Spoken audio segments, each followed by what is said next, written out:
8:35. Now, I've always been known that as soon as I mentioned that the politician sitting opposite me is coming to the studio, the phone started to ring. But over the last few weeks, with change of circumstance, now I tell you that the leader of the House of Commons and Conservative MP for North East Somerset, Jacob Rees-Mogg, is in the House. The phones have been ringing even more busily. And I will take the first call in just a moment after I say, welcome back. And I hope you had an enjoyable summer with your family. And absolutely lovely. But can I congratulate you on your enormous drive back from holiday yesterday to make sure you didn't let down LBC listeners. Just to let you, wouldn't let you. Well, frailty is not indulged. 800-mile drive. Yes. That's not bad going. That gets you pretty much from Land's End to John O'Groats. So well, I think the French roads are a bit quicker, but that's another conversation. To other matters, we look, of course, to events that are looming up for tomorrow, and this extraordinary series of headlines that the Prime Minister seems to be saying, back me or I'll sack you. Do we have a Conservative Party or a bunch of conscripts, Jacob Rees-Mogg? No, we have a Conservative Party that was elected on a manifesto, and the manifesto said that we would leave the European Union, and that no deal was better than a bad deal. Now, this manifesto was accepted as part of collective responsibility by a number of people who are now suggesting that they want to give Jeremy Corbyn control of the legislative agenda. That cannot be something that any reasonable Conservative can do. Philip Hammond would say, though, that the manifesto talked of an orderly Brexit and staying with a close working relationship with our friends in Europe. It says no deal's better than a bad deal, and that we're out of the customs union, out of the single market. We have got a withdrawal agreement at the moment that would keep us in the customs union and the single market via the Irish backstop. So the previous government failed to deliver on the manifesto. Boris Johnson is delivering on the manifesto, and people who were involved in approving that manifesto really ought to stick to it. And why this tough line now from the Prime Minister before we go to the first of the calls? Well, I think that it is important for the government to establish the confidence of the House of Commons, and that this is essentially a confidence matter. Who should control the legislative agenda? Jeremy Corbyn or Boris Johnson? Is there really a Conservative in this country who thinks that Jeremy Corbyn should control our legislative agenda?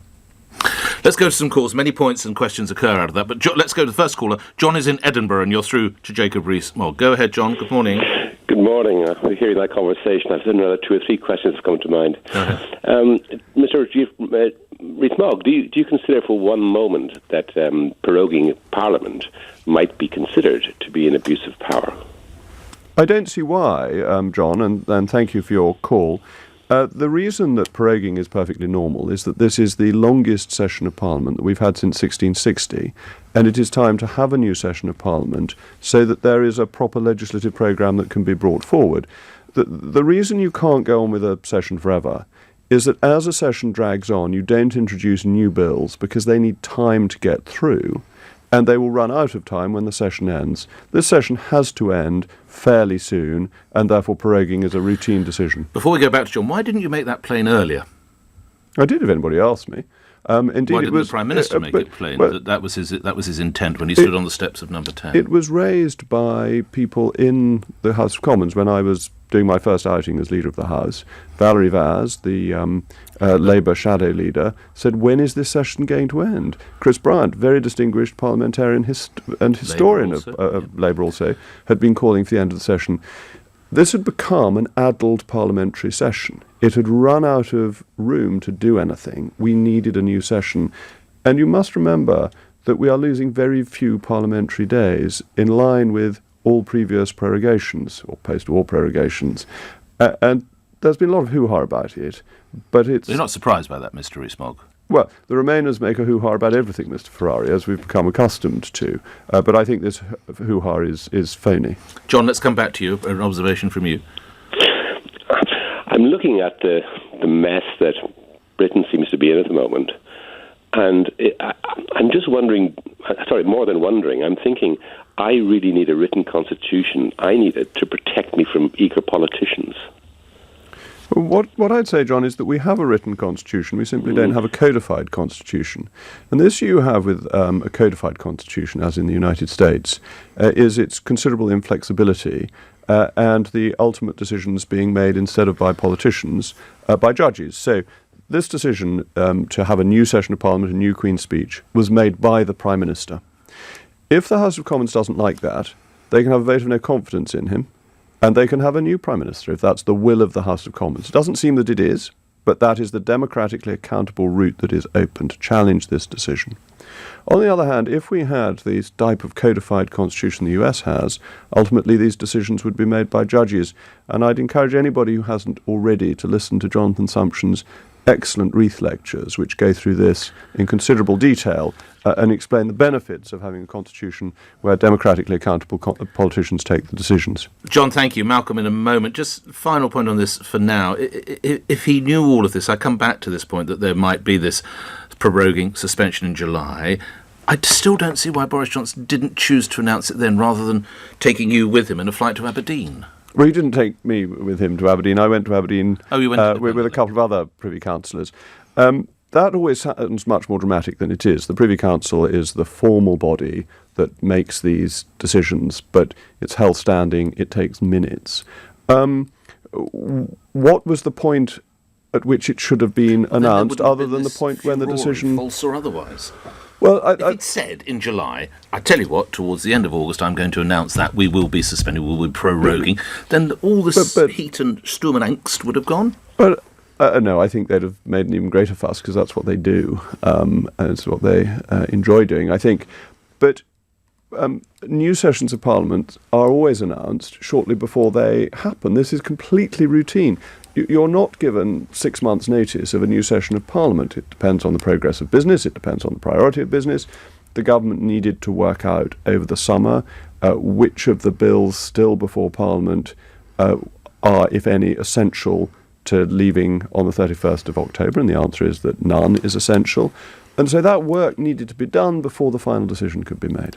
So the Queen's speech will obviously announce new legislation. We can therefore rule out a general election this autumn.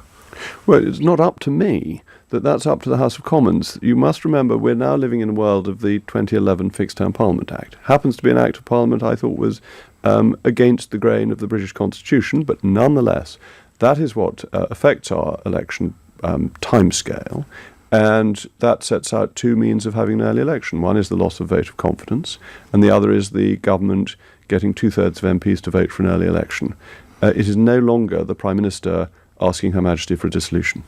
But within number 10, is there sort of planning for a general election? I don't know. You must know. You're very close. I think the planning would be being done in central office rather than in I hear you. Downing Okay, Street. within central office, would there be planning? I think any wise party always prepares for an election. Certainly in my own association, once we've had an election, I begin muttering about when are we getting prepared for the next one. That's just the routine of party politics. Will you be canvassing on the streets of North East Somerset later this year? I'm always, every year I canvass in Will you be canvassing North East prior to Somerset. a general And election? The latter bit I don't know, but what I will say is my children love it when I'm out in the high streets, because they always get a visit to the entertainer toy shop afterwards. And I'm not sure this counts as treating the electorate, as none of them is old enough to vote. Malcolm's in Bodmin. Let's go to more of your calls. Malcolm, go ahead. Good morning to you. Morning, Nick. Morning, Jacob. Morning, Malcolm. Jacob. Morning. Jacob, following a vote of no confidence, why wouldn't you have faith in and trust Kenneth Clarke, as the father of the House, to lead a government of unity? Because it wouldn't be a government of unity, it'd be a government of complete disunity, and let's blow raspberry at 17.4 million people, and I'm not a raspberry blower. Oh, Malcolm. Jacob, in 2016, David Cameron called a referendum in which you were allowed to vote Leave, and Boris and Michael Gove were allowed to lead the Leave campaigns. Do you agree with me that Boris Johnson threatening MPs who vote against the government with deselection is a disgraceful act of bullying when the country is so divided? Well, Malcolm, you've just said the country is divided, but you think Kenneth Clarke would be a unity figure when he is on one side of the argument rather than the other. So it seems to me you're being a little bit selective in your approach to who is unifying. If they agree with you, they're unifying. If they don't agree with you, they're divisive. That's not my view of politics. My view of politics is people are entitled to make their case. But in all honesty with the electorate, if you stand on a manifesto, unless you have put out a personal statement that is different and you've been elected on that basis, you have a duty to your constituents to follow what is in the manifesto, and that means leaving with or without a deal. Malcolm. Well, Jacob, finally, if there's a referendum and Remain wins, and in a subsequent election, if you lost your marginal seat, would you leave the UK and go to your island office where you'd be able to take up the one... Oh, Malcolm, we've discussed this before, and I'm sorry, that's a rather boring point for the other listeners. I do not have an Ireland office. Do pay attention at the back. Thank you. Yes, this is the suggestion that the investment company with which you're associated has opened office. Just to remind listeners, an open office in Dublin, yes, which, as you have pointed out in previous, is just routine. It's just nonsense, and it's the sort of Remainer dishonesty that we keep on getting, and it's a pity that listeners to LBC still fall for these tricks of the Remainers. All right, OK. Malcolm, thank you. Ian in Kettering, you're on the radio. Ian, what's your view? Good morning. Good morning, Jacob. Morning, Ian. Morning. I have two questions for you, if that's okay. Firstly, with John Major coming out to challenge proroguing Parliament, do you not think that is right that he does that to try and protect and retain democracy for the British public? Because obviously we're so close to October the 31st and we have nothing affirmed yet other than the potential of bombing out with no deal. And then my second question is something personal about my partner. She has a rare genetic disease called Fabry disease, and her drugs actually come from the Netherlands, from a pharmaceutical company in Naarden. And these drugs are short shelf life drugs, and recent reports coming from the government and from your health secretary, Matt Hancock, is basically affirming that there is concerns that drugs will be delayed. And if that does happen for my partner and other members of the family, because it's a genetic disease, she's going to have to stop working. And that obviously is going to be a massive concern. She's a CAMS practitioner looking after some of the most vulnerable children in society. And that's Children and Adolescent Mental Health Services. Stay on the line if you would, Ian, whichever point you want to address first. Okay, well, I'll address the drugs point first, Ian, because obviously that is of crucial importance and is one of the things that the government has been focusing on most closely in its no-deal preparations, and the Health Secretary is confident that drugs will not be in short supply, and that's really important and reassuring. I hope to you and to your family. No, I understand that there is a worry around the date of the 31st of October, and that's only natural that people should be concerned, but the government has taken considerable steps, the Health Service, and Matt Hancock's really led the way in this. And bear in mind, he was Health Secretary before we had a new Prime Minister, so he's been in office for some time, he's been working on this for some time, and everything I've heard him say leads me to believe that drugs will be available. That is what he has been saying in private and in public. So if I can give you any reassurance on that, I would very much like to. Okay. And the government will be having an information campaign, and that's going to start, and that's, I think, going to help answer some of these worries and take some of these worries away, because I think the Project Fear advocates have been very irresponsible. This is the £100 million advertising campaign, which I believe starts this week. Which starts very soon, and no doubt there'll be adverts on LBC, so sure. I hope you'll be a beneficiary of this campaign. But Project Fear has made people worry unnecessarily, and I think it's time we moved away from that, and the information campaign will be helpful. On Sir John Major, yes. Ian, is this the same John Major who prorogued Parliament for an even longer time before the 1997 general election? It seems to me what's sauce for the goose is sauce for the gander, and it was all right for him, but he doesn't like it now. Why? Because he lost the referendum. He's an arch Remainer. He doesn't want us to leave the European Union, and he doesn't respect the referendum result. And you see that's why he's saying what he's saying. Quick response, Ian, from either point. Go ahead. I think that whether it's John Major or any of the other politicians, we've got a number of senior politicians coming out and obviously concerned deeply about the fact that Parliament is being shut down. And it's not being shut down. It's not being shut down. That's a complete mistake. They're not being able to voice, though, are they, Jacob? They're not able to debate in Parliament while this happens. Most of the time they wouldn't have been debating in Parliament anyway, because it would have been the conference recess. There are 4 or 5 days that are being lost. We'll be back well before the 31st of October to debate these issues. And this isn't about Brexit. This is about getting on to a new Queen's speech and the domestic priorities, the health service, ensuring that has the reforms and laws that it needs, ensuring that there are more police. You know, it's the routine business of government that we can get on with. Ian, I must leave it there. Listen to that campaign that Mr. Rees-Mogg has addressed there.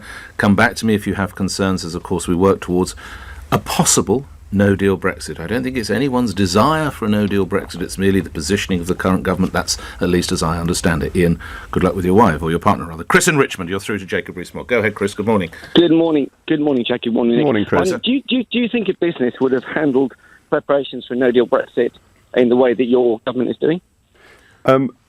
Well, I wasn't part of the government until fairly recently, and I have been attending some meetings since then, and I am very impressed by the business-like approach that is being taken, the decisiveness and the implementation of decisions that are being made. What about prior to your elevation, Mr. Rees-Mogg? Well, I wasn't in the government then.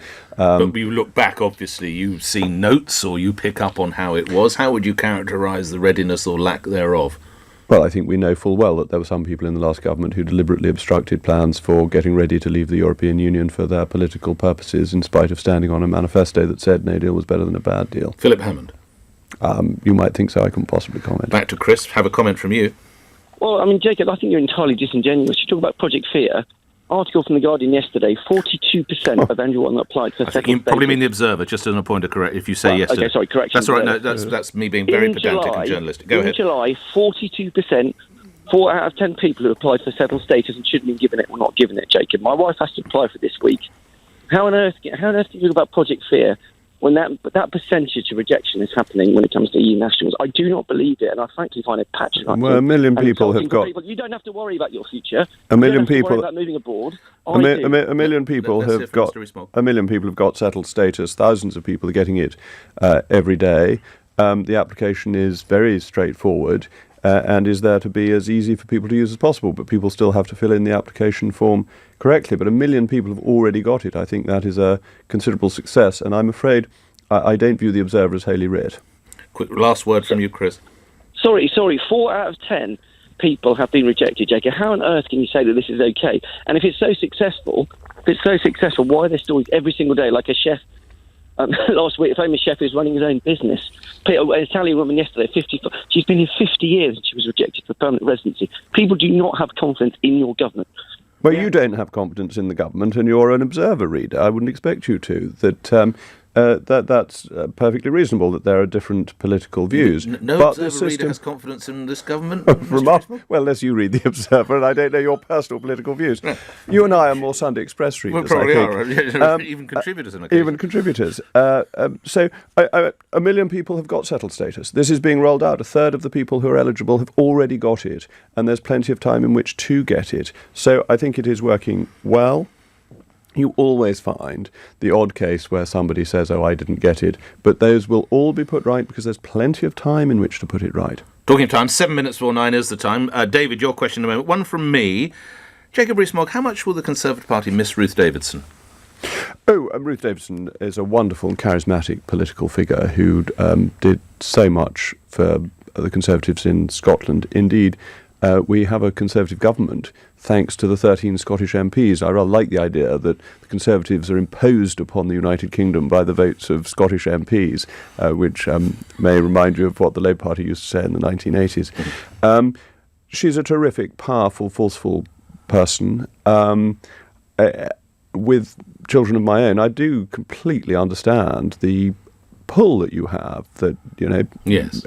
Fathers want to be with their children as do mothers, and political work takes you away from your family. There is a sense possibly, as well, the direction of the party, the direction regards Brexit, as well as being a mom. Perhaps, though she was clear that it was for other reasons and wanted people to support Boris Johnson, she has the great virtue of youth, and therefore I hope that she will come back. She's young enough too, isn't she? Yeah, she's much younger than I am. Indeed. Not perhaps as young as you. No. I'm afraid it's the other way around, I wish. David in Birmingham, you're through to Jacob Rees-Mogg. David, you're cool. Good morning. Good morning, Jacob. Good morning, David. My name's Dr. David Nicholl. I'm a consultant neurologist. I was actually involved in Yellowhammer and drafting the plans of mitigation for a no-deal Brexit in March. My question to you, really, having been involved in writing the plans of mitigation and having whistleblown because I felt they were unsafe, is what level of mortality rate are you willing to accept in the light of a no-deal Brexit? Well, I don't think that there's any reason to suppose that a no-deal Brexit should lead to a mortality rate. I think this is the worst excess of Project Fear, and I'm surprised that a doctor in your position would be fear-mongering in this way on public radio. Can I remind you, I wrote the plans in mitigation. Okay. In mitigation? Well, you didn't write very good plans if you hadn't worked out how to mitigate, had you? It's fortunate they're being written by other people now who are serious about mitigating rather than Ramona's. Well, except to stop you there, on the Sunday Times yesterday, the Royal Colleges who were involved in contact with Department of Health have not yet been approached to update these documents. Let me just get involved for a moment. That's incorrect. Doctor, and obviously I take you on face value because I have no, you say you're a doctor and I have to take that value. Just to remind my listeners, Operation Yellowhammer is the plan that's implemented in the event of a no-deal Brexit. How many people do you think then? What is the mortality rate that you're working towards and why? We don't know that. That's not part of Yellowhammer. And I'll remind you that Michael Gove said that this was the worst-case scenario. That's right. Incorrect. Yellowhammer is not the worst-case scenario. Sorry, pardon me, but as a gentleman, why are people going to die? Because of all sorts of problems in terms of the issues of access to drugs, the issue about radioisotopes that have already been highlighted. When you get people at the Royal College saying they're very worried... But again, as a journalist, I have to say, we've heard the Health Secretary, we've even heard the Chairman of the British Pharmaceutical Association saying, if needs be, and this is extraordinary, they will fly drugs in. You seem to be ignoring Jacob Rees-Mogg. That's right, that's correct. That there are reserve plans to fly drugs in if necessary. That this is a major focus of government policy. I think it's deeply irresponsible, Dr. Nicholl, of you to call in and try and spread fear across the country. I think it's typical of Remainer campaigners, and you should be quite ashamed, I'm afraid. I must allow you a quick response. Which is why I contacted the GMC.